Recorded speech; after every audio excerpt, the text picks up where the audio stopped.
I have the answer for you. I'll tell you what my frustration is. This issue is all about communication, right? Communicating with taxpayers, putting information in the notices that make people or that help people understand what the heck's going on. Here's what the reality is, Josh. In no fewer than 5 different occasions since, first of all, I have been complaining to Congress and the Commissioner of the IRS for coming up on 5 decades the fact that the IRS communicates poorly with taxpayers. All right, their communications are unclear, confusing, and off-putting to the average American, and people are not able to wade their way through these communications. And so now what's happened now, on no fewer than 5 separate occasions, starting in 1988 with the first Taxpayer Bill of Rights Act that passed, the last act that President Ronald Reagan performed as President of the United States was to sign into law the Taxpayer Bill of Rights Act of 1988. In that law, Congress commanded the IRS to communicate with taxpayers in simple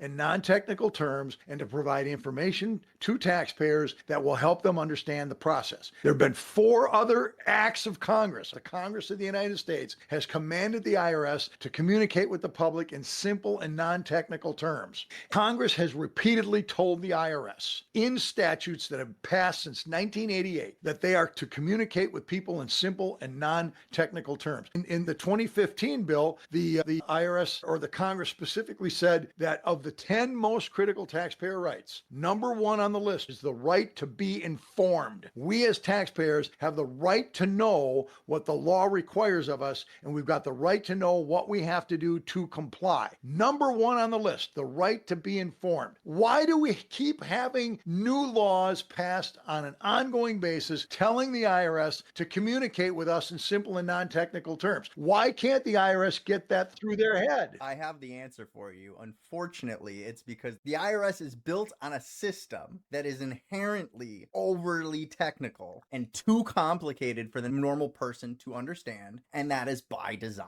Listen, Josh, and I've said this 1,000 times over the years, you can take all 4 million words of the Internal Revenue Code and boil them down to just 3 words: get the money. That's what it's all about. And that's why, despite these congressional directives going back to 1988, the IRS just can't get it through their head that they've got to communicate in simple and understandable terms and tell people what their rights are.